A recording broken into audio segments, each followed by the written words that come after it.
எனக்கு அல்வா சாப்பிட்ணும் போல் இருந்தது. சரி நம்ம கடையில் போய் வாங்குறத விட நம்ம வீட்லேயே செஞ்சோம்னா கூட 4 பேருக்கு கொடுத்துட்டு சாப்பிட்லாமேன்னு சொல்லிட்டு நானே வீட்டில் செஞ்சேன். டேஸ்ட்டு சூப்பராக இருந்துச்சு. 1 கப் கார்ன்ஃப்ளவர் மாவு, 2 கப் தண்ணி விட்டு கட்டி இல்லாமல் கரைச்சி வச்சுக்கிட்டேன்.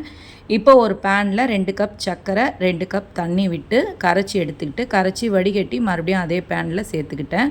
இப்போ கரைச்சி வச்சுருக்க கார்ன்ஃப்ளவர் மாவை அது கூட சேர்த்து கட்டி இல்லாமல் விஸ்க் வச்சோ இல்லை கரண்டி வச்சோ நல்லா கிண்டிக்கோங்க. இந்த மாதிரி கண்ணாடி மாதிரி வரும். இன்றைக்கி நான் கலருக்காக ஃபுட் கலர் சேர்த்துருக்கேன். உங்களுக்கு வேணும்னா சேர்த்துக்கோங்க, வேண்டான்னா விட்டுருங்க. 4 ஸ்பூன் நெய் யூஸ் பண்ணேன் நான். நடுவில் ஒரு ஸ்பூன் நெய் விட்டு நல்லா இந்த மாதிரி கலந்து விட்டுக்கிட்டே இருந்தேன். கொஞ்சமாக வாசனைக்கு ஏலக்காய் தூள், அதுக்கப்புறம் பாதாம், பிஸ்தா, அந்த குட்டி குட்டியாக கலராக மிட்டாய் இருக்கும்ல, அது பேர் டக்குன்னு எனக்கு வரல, அதையும் சேர்த்துட்டு ஒரு நெய் தடவின பிளேட்டில் செஞ்சு அல்வாவை விட்டு 1 ஹவர் ரெஸ்ட்டு கொடுத்துட்டு கட் பண்ணி எடுத்தால் செம்ம டேஸ்ட்டுங்க. சும்மா சொல்லக்கூடாது. கடையில் வாங்கி சாப்பிட்றதுக்கு கொஞ்சம் டைம் ஸ்பெண்ட் பண்ணால் வீட்லேயே டேஸ்ட்டாக செஞ்சு சாப்பிட்லாங்க.